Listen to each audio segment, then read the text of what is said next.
In this video, we're going to be looking at a video presentation for analysis and critique of 3 journal articles. The first article that I found is titled Developing Students' Digital Citizenship Skills by Rachel Poth. 3 things to look at while I was going through this article was, what is digital citizenship? What skills should one have to be a digital citizen? And what tools exist to help students? So, going through the article, I was looking at some of the strengths that I feel like this article had. One of those things is that it was a very good overview of what it means to be a digital citizen and why they have a certain week throughout the year for students to learn digital citizenship. I also said there was a strength that it gave you practical strategies. It gave you strategies and skills on how to become a digital citizen, like using passwords or two-factor authentication. The third thing I found that was a strength was that it gave you resources, which as a teacher is always a great thing to have if an article can give you resources to improve your teaching. The fourth thing that I found is that there was a lot of real-world application, and it shows the experience of an 8th grade STEM course and how they integrate digital citizenship into the curriculum. And the fifth and final is the acknowledgement of technology and how it's evolving through the years, especially talking about AI, which has become a very substantial topic in the last few years. A couple of things that I felt like could be an improvement is the timeliness. It emphasizes the importance of Digital Citizenship Week, but it could be more specific and give more current examples and statistics on cyberbullying and digital privacy.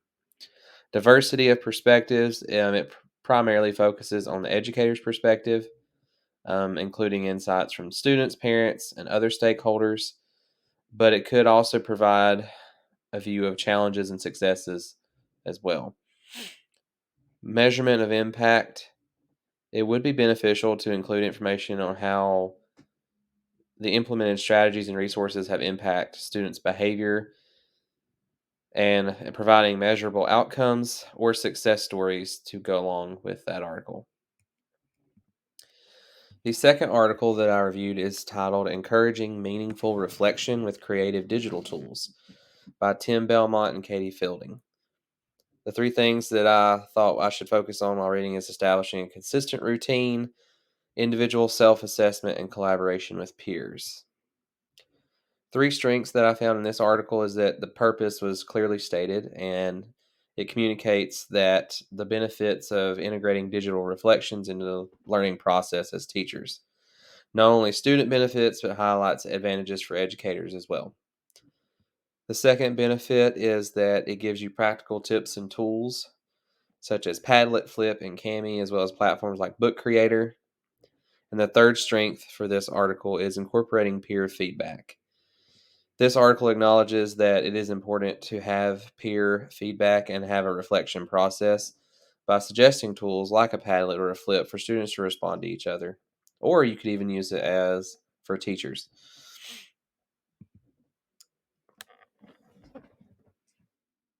Areas of improvement, I feel like it could have more diverse examples.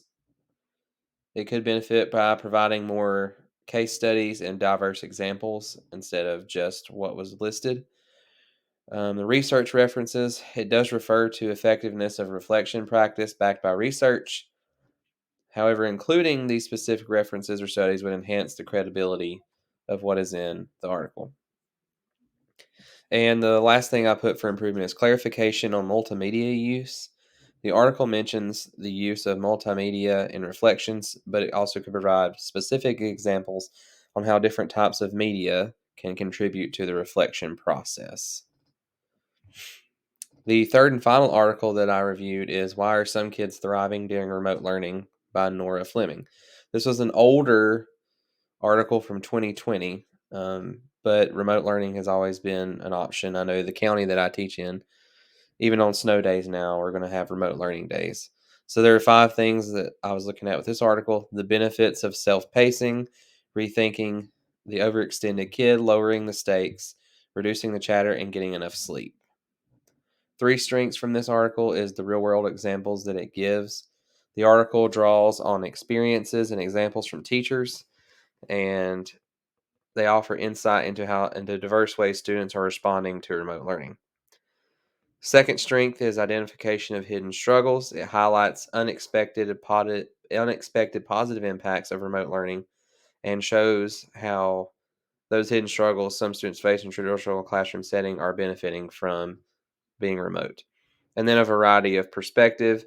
They include quotes and perspectives from different teachers and also presents a diverse range of viewpoints, which adds to the conversation and discussion and helps the reader understand and experience the students and educators very widely.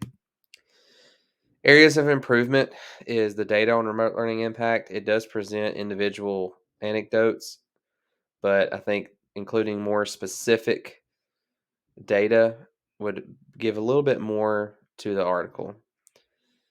The second thing is in-depth exploration of solutions. While the article does suggest potential changes in the education system, it could benefit more from more in-depth exploration for these solutions. And the third thing is student perspectives. While the article quotes that a 10th grade student's positive feedback online learning incorporated more diverse student perspectives, it would be great to include voices from the students or some kind of video evidence of them talking about their experience with remote learning. And then here are my references. All of these came from Edutopia website.